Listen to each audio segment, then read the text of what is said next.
Told you that they were trying to erase all distinctions, and the homogenization continues because apparently there is no difference between that, what's behind me, the plants, the bugs, the whole ecosystem, and a metropolis full of 10 million people. It is indistinguishable. There's no difference between a city and a wildlife reserve. This is what people are saying now. This is what we've come to.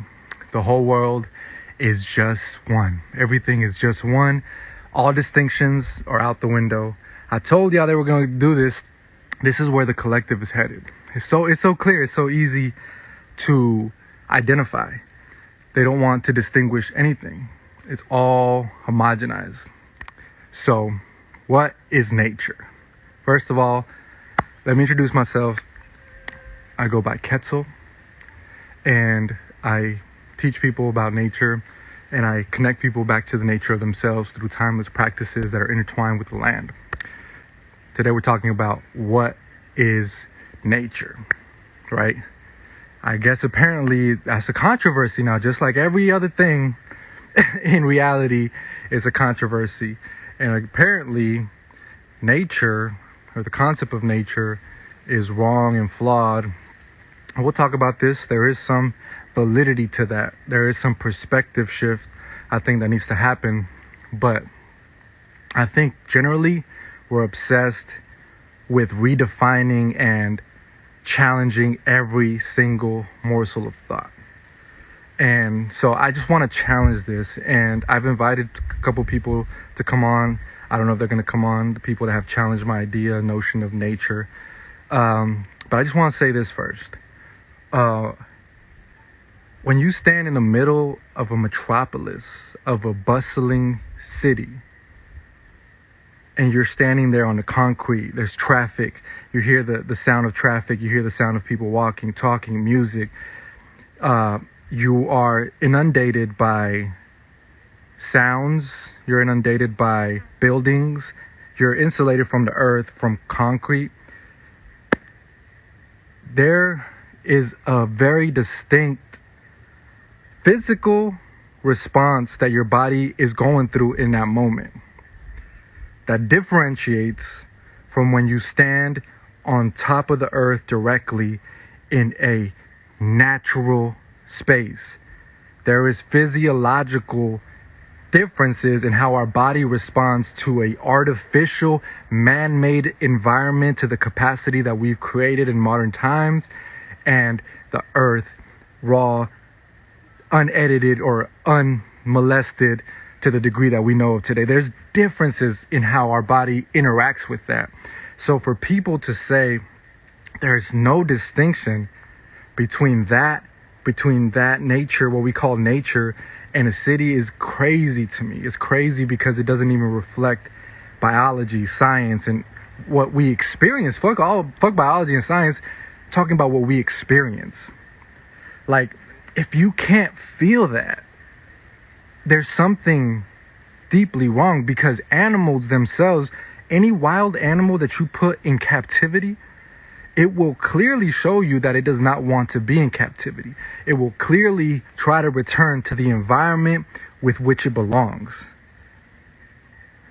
The only way that you can get an animal to be okay with a captive environment, the only way that you can get them to be at peace with that is through the process of domestication. Once you domesticate a being, you can convince that being that the life in domestication is better than a wild life. You can feed them and spoon feed them and provide everything for them in such a way where you convince them that that reality is better than their wild reality that they should be experiencing.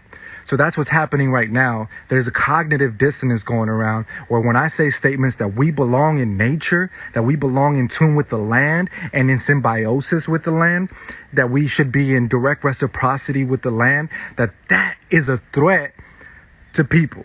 That's a threat to humanity. That's a threat to the domesticated captives who identify more so with civilization than they do with nature, than they do with the natural cycles of reality and existence. They identify much more with civilization. So when I talk about this, they feel attacked. but I'm not attacking anybody personally. I'm just sharing the reality of what things are, and where you place yourself and where you identify yourself to be, that's on you. And maybe instead of trying to rebuttal me and go against what I'm saying in a defense, in a way to try to defend yourself so that you won't have to listen to the message, like, why is he on the phone then? You're talking about nature, why are you on the phone? The mind looks for things to try to justify your existence. That's the cognitive dissonance that's setting in. You're hearing a message, but you won't allow it to penetrate your heart. You want to allow it to penetrate your being. And so instead you try to look for things. Oh wait, he has a phone. That can't be true. He's talking about nature. Oh, it's irony. It's all ironic. It's that means everything that he's saying is wrong. And that's what the mind does. So you have to overcome this part of yourself that is domesticated part of yourself that won't allow you to resonate with the raw, wild truth of life. And until you do that, you will always find ideologies, perspectives that will keep you in domestication, that will keep you in that entrenched mindset. Everything that you create and the way that you look at life will derive out of your perception, of your self-perception, even if it's self-induced, even if you aren't able to even know about it or be conscious of it. That's what's happening right now. Your mind won't allow you to acknowledge truth, because to acknowledge truth would mean to place you in a reality that goes against that. To say that you aren't experiencing the best reality that you could. To say that you are in a fake world. That you aren't in the truth of existence. And to get you there would require you to actually do something, would require you to actually do some work. So rather than do all that, why don't we just bypass that and say that what you're saying is bullshit because you're saying it on a device? It's to say that everything is nature, so why not just fuck around and do whatever the fuck? Because nature can't do anything to go against itself, because it's all nature, right? So these arguments that come up are absolutely ludicrous. And the thing is that when we try to actually manifest them in the world and how we experience life, they don't pair up. Like, you are not having the same experience in a city as you are in a rural place connected more to nature. Those are two different realities. And if you can't at least acknowledge that, there's something deeply troubled about your ability to interface with reality. You are bypassing every signal that your body and that your essence, that your nervous system is experiencing in order to try to justify the current predicament that you find yourself, which I think is fine. I understand that. I understand it because it sucks, right?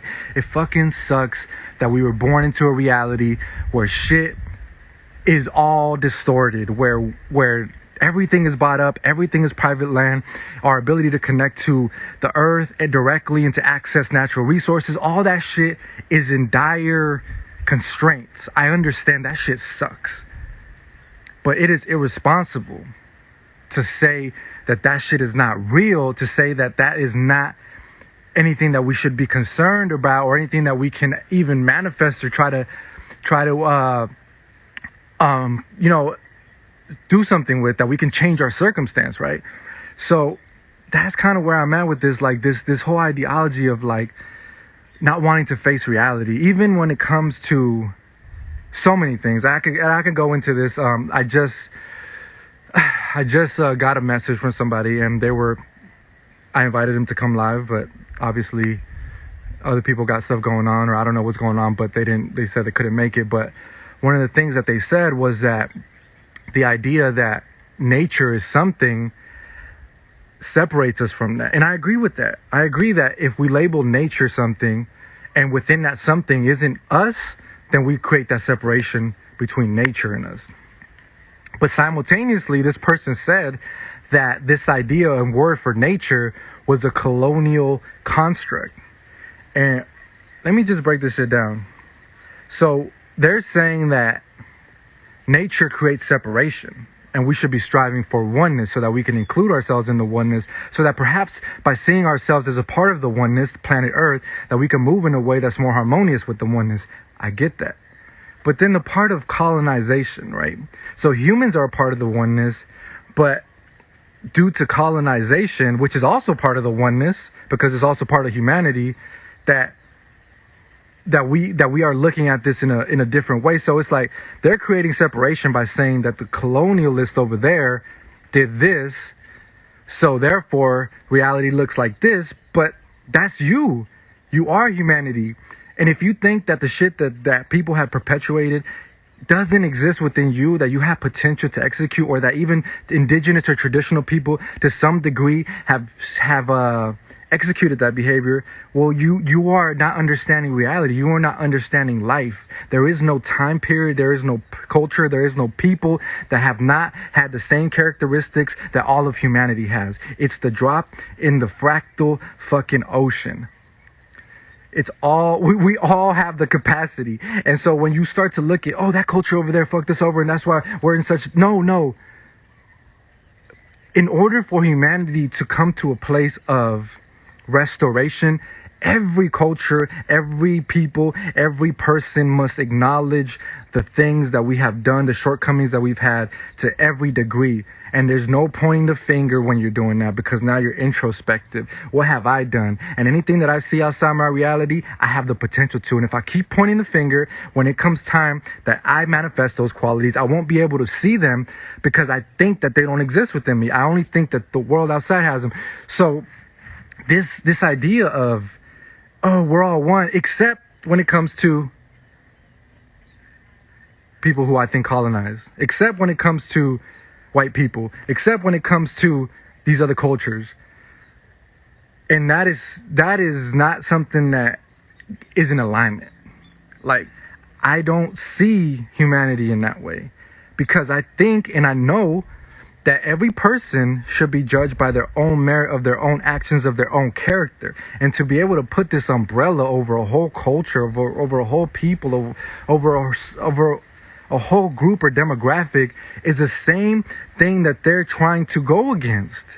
They're trying to seek equality and justice and sameness and oneness. Yet when it comes to a distinct group, there's resistance there, because there's pain there.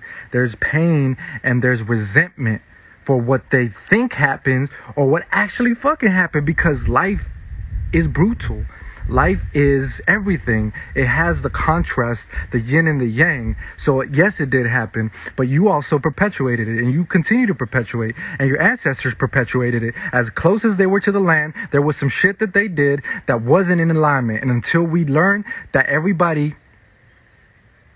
has some sins to pay for, everybody, or I should say nobody, is without sin. So nobody cast the goddamn stone.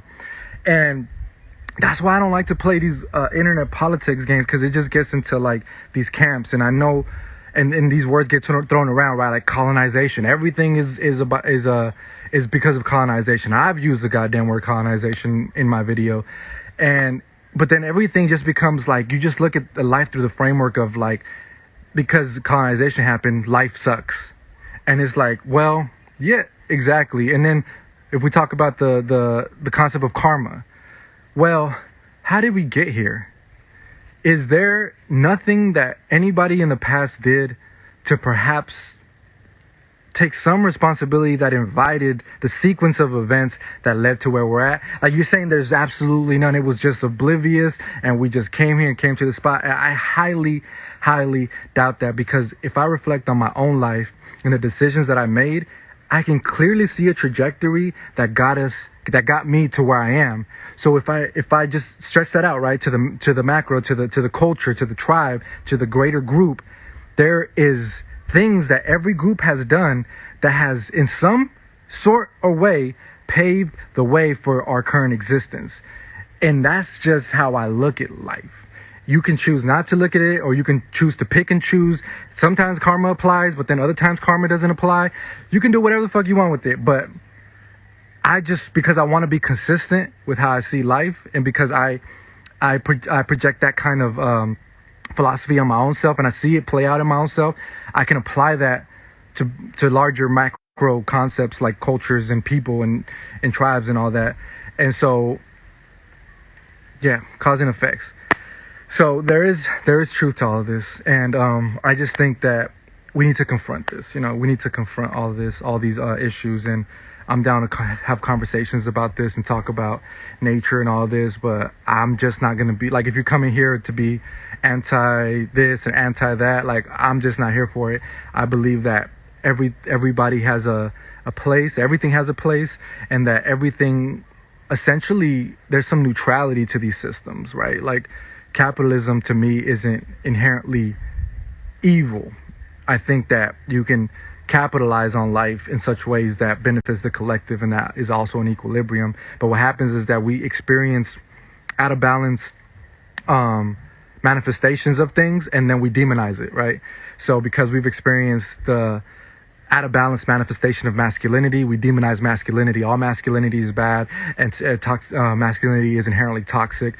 But that's just because we are coming from a place where we experience that out of balance. So we shouldn't demonize the things that we've only experienced out of balance, but we should strive to understand what the balanced form of everything might look like. And then in that way, we can understand reality better. Because whenever we demonize shit, we don't do it because we want to understand it. We do it as a attempt to avoid having to understand and confront that thing. Well, that's just evil.